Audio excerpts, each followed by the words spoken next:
이곳은 인간과 몬스터가 공존하는 세계이자 때때로 부딪히는 이 두 존재를 치유하는 유술사란 직업이 존재하는 세계. 今帰ったぞ。おかえり。土産は？中に入ってるぞ。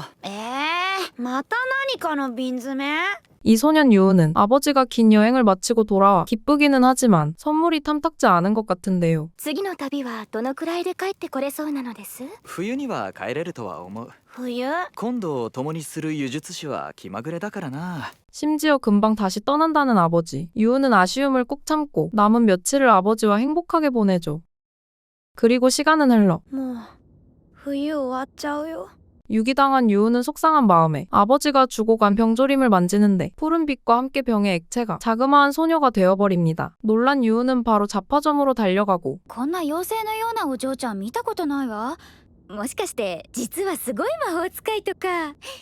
よくぞ見破ったのです。 는 당연히 장난이고 이 소녀 메르크의 정체는 私はユウさんと出会う前の記憶がないみたいなのです。 일단 종족은 물정령으로 추측되는데 일반적인 정령과는 잠재력의 궤가 다르다고 합니다. 이 소녀가 잃은 기억이 사라진 아버지를 찾는 열쇠가 될지도 모르니 함께 세계를 돌며 기억을 되찾기로 하고 몬스터 기피제를 구입하고 나가려는데 モンスターなんて怖い。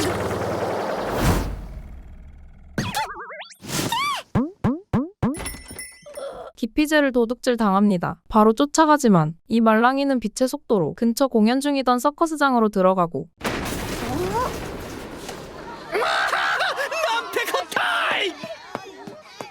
これは。 서커스장을 개박살내 서커스 몬스터를 극대노하게 만듭니다. こうなったら呪術を使うのですよ。 유은의 가문은 유술사의 피가 흐르기에 유술 사용이 가능하지만 유은은 어릴 적의 트라우마로 몬스터를 두려워하기에 유술을 사용할 수 없었죠. もう誰も追いかけてこないよな。 그리고 곰곰이 생각해보니 말랑이도 몬스터인데 이렇게 몬스터 기피제를 훔쳤다는 것이 의아하기 시작. 말랑이에게 뭔가 사정이 있을 거라 생각하고 말랑이를 계속 돕기로 하는데요. 그때 今のは。 숲으로 달려가자 나타난 건 이성을 잃은 몬스터인 애니그마와 상처투성이의 말랑이. 말랑이는 친구인 애니그마를 치유하기 위해 유우들을 이곳으로 인도한 것이었죠.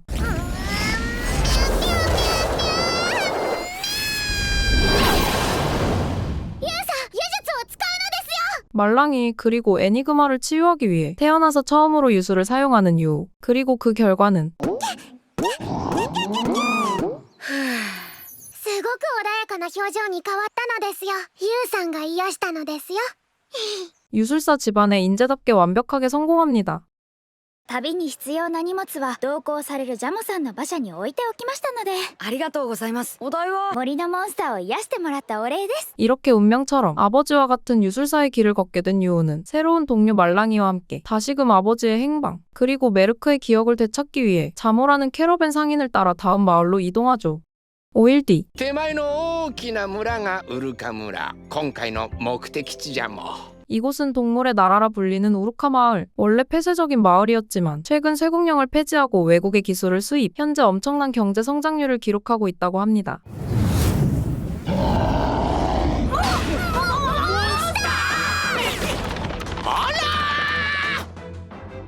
그때 최종 보스처럼 생긴 몬스터가 나타나지만 곧이어 나타난 누군가의 공격에 의해 도망가는데요.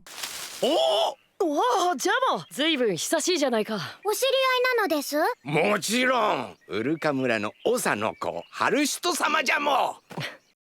유은혜를 구해준 개수인 하루슈토는 다름 아닌 이 마을 촌장의 아들이자 쇠국령을 폐지하고 경제 부흥을 일으킨 우루카의 경제의 신. 일단 그를 따라가기로 합니다. ハルシュト様がお留守の間にアルムの姫君がお付きになられております。ところでこちらの方々は？呪術師の者たちだ。 하루슈토의 도움으로 이번 숙소는 무료로 얻게 되고 우루카의 경치를 바라보며 힐링하는데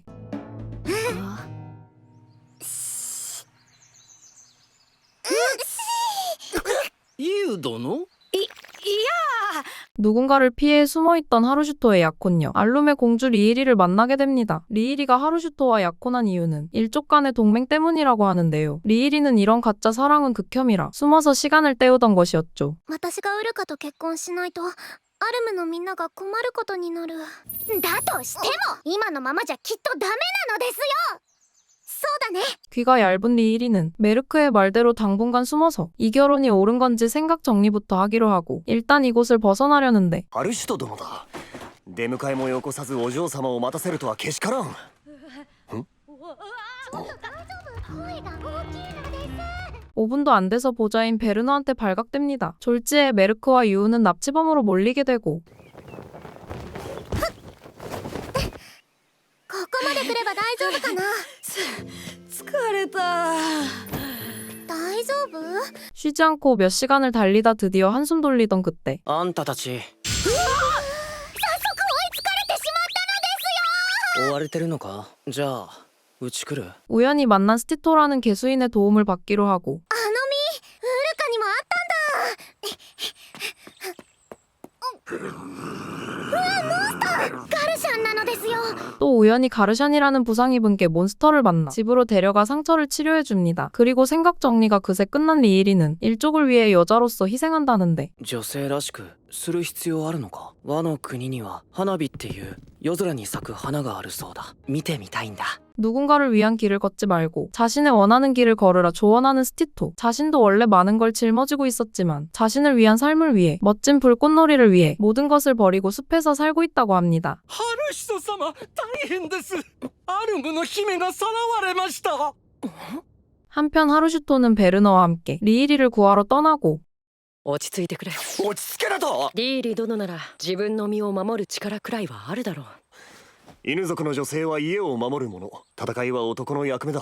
개수인은 상당히 보수적인 종족이었는데요. 저 말을 들은 하루슈토는 手合わせ願おう。アルムの番犬よ。 뭐에 긁힌 건지 갑자기 베르너를 공격하는 하루슈토였지만 결투는 무승부로 끝나고 もう一ついいことを教えてやろう。ベルナー殿。 하루슈토가 사실 여자라는 게 밝혀지며 아까의 급발진의 이유를 납득하게 됩니다. 結婚したくなければここにいればいい。ありがとう。でも戻るね。 자신이 행복이 곧 알룸의 행복인 리일이는 결국 우루카로 돌아가 결혼하기로 하고 이제 돌아가려는데 숲의 몬스터들한테 포위되고 리일이는 마을로 가 지원을 부르기로 유은혜는 그 사이 어그로를 끌기로 하는데요.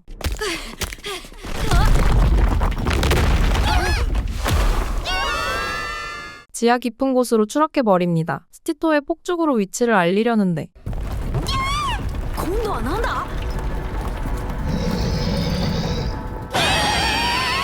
이 지하 동굴은 무려 오늘 아침에 만난 말렙 드래곤의 둥지였죠. お嬢様。よくぞご無事で。ユウたちを助けてほしいの。 그 사이 리일이는 유우들의 오명을 푼 뒤 하루슈토와 함께 유우를 구하러 출발하지만 그저 기다리기에는 위급한 상황이기에 다시 한번 유수를 사용하여 말렙 드래곤을 길들여 보기로 합니다. 드래곤과 마음대의 마음으로 대화한 결과 やればできる子なのです。子供扱いするなよ。 드래곤을 완벽히 길들여내고 이 사이 폭죽을 완성한 스티토의 신호탄으로 무사히 탈출합니다. 私とハルシト様が婚姻せずとも。姉さん、ジャモさんが俺の花火を買ってくれるって。姉さん？ 그리고 하루슈토는 자신이 여자라는 것을 밝힌 뒤 약혼을 통한 동맹을 맺지 않더라도 각 마을의 여장부들로서 힘들 때나 어려울 때 서로 돕는 협력 관계가 되자 제안, 우루카와 알룸에는 평화가 찾아오게 됩니다. 4일 뒤, 이번 행선지는 지도에 표시되지 않은 미지의 나라인 요정의 나라. そこの者たち、ジャンモ。どうかしたんですか。もしや旅の者か。ご一行の中に井筒氏はおられるか。 나라에 무슨 일이 있는 건지 바로 자신의 여왕님을 만나달라 부탁하는데요. 春が食べられてる。はい。 현재 요정의 나라의 숲은 보름 전 나타난 검은 용의 안개에 의해 숲의 초목과 강물이 말라가고 있는 상태였고 伝承では我が祖となる王が魔法の剣により竜を封じました。魔法の剣。とても美しい探検と聞きます。 유일한 해결책인 마법의 검이 사라진 상태이니 유의 유술로 검은 용을 어떻게든 치유해달라는 것이었죠. 保証はできないんですけど、俺にできることがあれば。ゆずし殿。 이제는 사건 사고 해결하는 게 당연하게 된 유우는 자기도 모르게 이번 사건도 떠맡기로 합니다. 여기서 잠시 시간을 돌려 보름 전 それでは姫様、かつて魔法の剣を手に入れ、もうつまんない。 오늘도 영감탱이의 지루한 역사 수업을 듣던 요정 공주 사로디아는 오늘도 성질을 내며 밖으로 도망가는데요. 今日はもう城の見えないとこまで行ってやるんだから。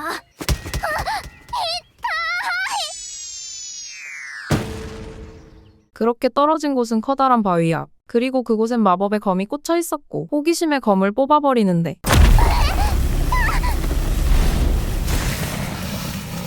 이게 바로 풍요롭던 요정의 나라가 회색으로 메마르게 된 원흉이었죠.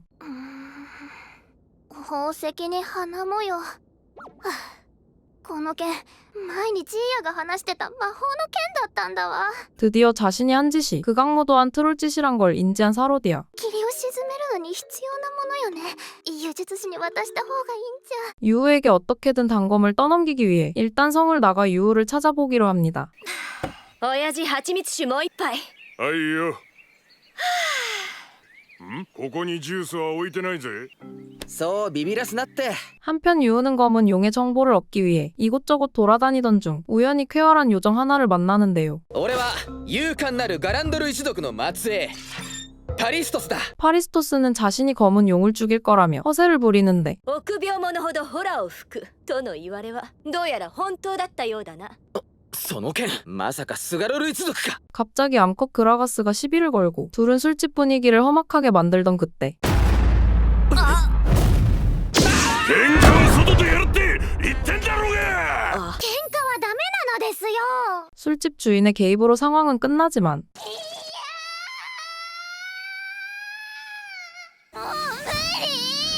몬스터한테 쫓기는 사로디아를 발견. 유술로 몬스터를 진정시킵니다.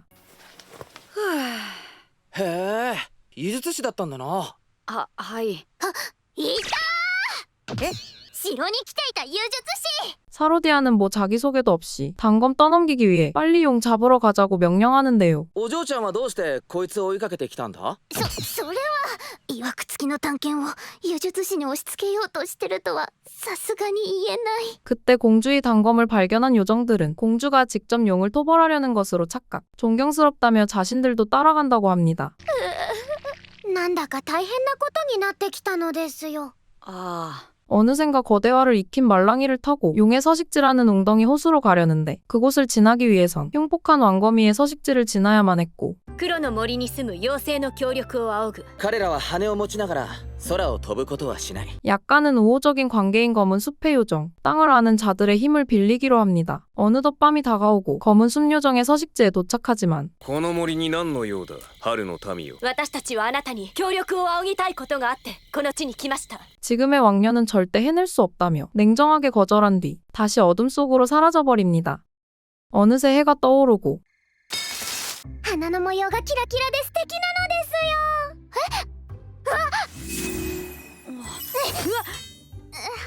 빨리 단검 떠넘기고 런하고 싶은 사로디아지만 호락호락하지 않은데요. 생각을 바꿔 모두가 용의 체력을 빼놓았을 때 막타를 때려 용을 봉인하고 요정 나라의 영웅이 되기로 합니다. 黒の森の妖精はなんであんなに冷たい感じだったんでしょう。 땅을 아는 자들은 안개의 저주 때문인지 감정을 잃어 바깥과의 교류를 끊고 외세를 경계하며 살아가고 있다고 합니다. まずい正面から来やがった。 몬스터들은 안개를 피해 도망가고 있던 것이었고 파리스토스가 나서보지만 아무것도 못하는데요. 그때 어디선가 나타난 땅을 아는 자의 도움으로 구조되고 あの黒い霧に触れるとどうなるのですよ。木漏れ日に微笑むことも誰かを愛しいと思う気持ちも全てなくなる。 검은 안개의 위험성을 알려주는 이 땅을 아는 자 제퓨로다이는 助けてくれてありがとうございました。でもどうして。女王に属さない我々には独自の組織が存在する。そこで決まったのだ。 여전히 차갑기만 하지만 의회의 결정에 따라 다음 날부터 함께 동행하며 검은 용 토벌을 도와준다고 합니다. ここが釣り鐘が森。ねえ、飛んじゃダメなの？羽のあるものが飛べば一瞬で身動きが取れなくなる。 그때 왕거미가 나타나고 사로디아를 기습하는데요. サローディアさん。ご無事ですか。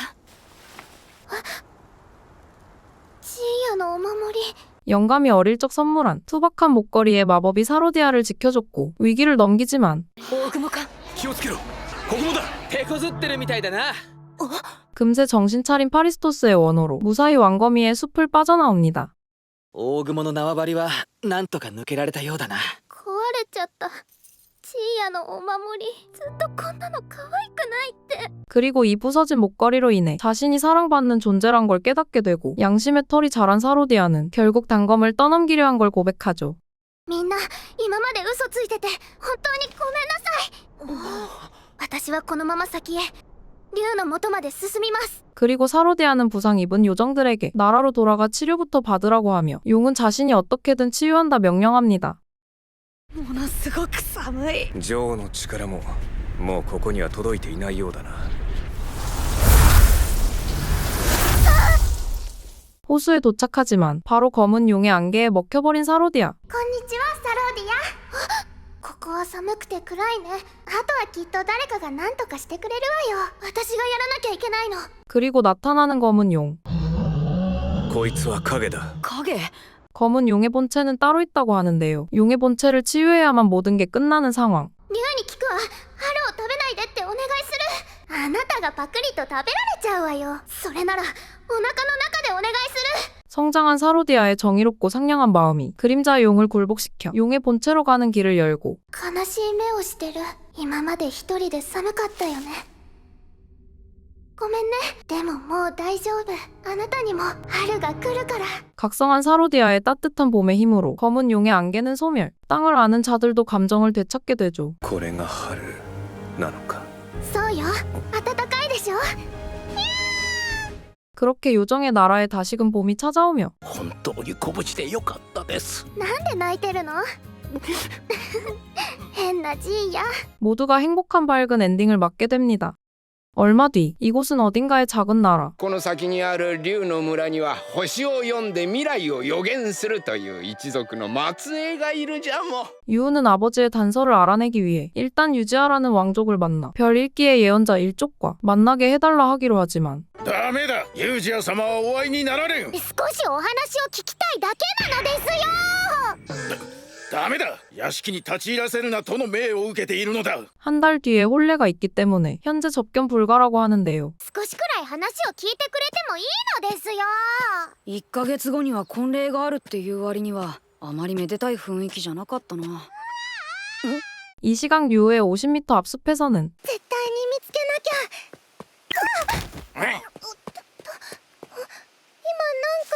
か 몬스터의 꼬리를 밟은 한 소녀가 유은의 쪽으로 도망치고 있었는데요. 말랑이의 중재로 몬스터의 활을 가라앉히고 あのモンスター尻尾踏まれて痛かったみたいだ。モンスターの気持ちわかるんだ。ごめんね。 몬스터와 화해한 소녀의 이야기를 들어보니 白金色をした神獣様は私たちの祖先と協力し災いを追い払ったっていうこの村に伝わる伝説の存在。 사실 유지아의 동생이었던 이 샤오리는 신수의 등에 탄 자가 평생의 행복을 얻게 된다는 또 다른 전설을 믿고 신수를 찾고 있던 것이었는데요. 샤오리는 별 읽기를 통해 재앙을 불러오는 재앙의 별로 지목되었기에 신수의 등에 타 저주를 풀려는 것이었죠. 俺たちにもその真珠探し手伝わせてくれないか？ぜひなのですよ。 이제는 사건 해결이 삶의 일부가 된 유우는 샤오린을 돕기로 하는데 お前は本当に思いもよらぬ行動力を発揮する。 샤오린의 선생님 시제가 나타납니다. 예언자 일족의 후예이기도 한 시제는 샤오린이 다치는 미래를 받기에 자신도 신수 찾기를 돕는다는데요. シーゼまだなの？行くって言い出したのはお前だ。 그날 밤 兄様。장엄한 분위기를 풍기는 몬스터를 만나게 되고 お腹が空いてたみたいね。いいものがあるわ。こら！ 아무런 적대심 없이 배고파하는 몬스터에게 자신의 음식을 건네주는 샤오린. 그때 시제의 별 읽기 예언이 발동. 마을이 몬스터한테 침공당한 미래를 보게 되고 ダメだ。今村へ行ったらお前が高価な星だと皆が信じてしまう。大丈夫だ。 모두가 샤오린을 손가락질하지 않도록 유우가 혼자 마을로 가 몬스터를 막기로 하는데요. 来るぞ、弓を構えろ。 유우가 유수를 사용하지만 그 수가 너무 많았고 攻撃しましょう。でないとこちらがやられて。あれは 몰래 뒤따라온 샤오린과 신수의 등장과 함께 몬스터들은 전부 치유되며 숲으로 돌아가죠. シャオリン、いつの間にか頼もしくなったな。ありがとう。 그렇게 샤오린의 재앙의 별 예언은 무효화되며 이번 마을도 해피엔딩을 맞이하게 됩니다. 과연 유우는 찾으라는 아빠는 안 찾고 마을 구제나 하고 다니는데 아빠를 찾을 수는 있을까요? 메르크 스토리아 1화부터 6화의 내용이었습니다. 다음 주는 더 좋은 작품으로 돌아올게요. 고맙다냥.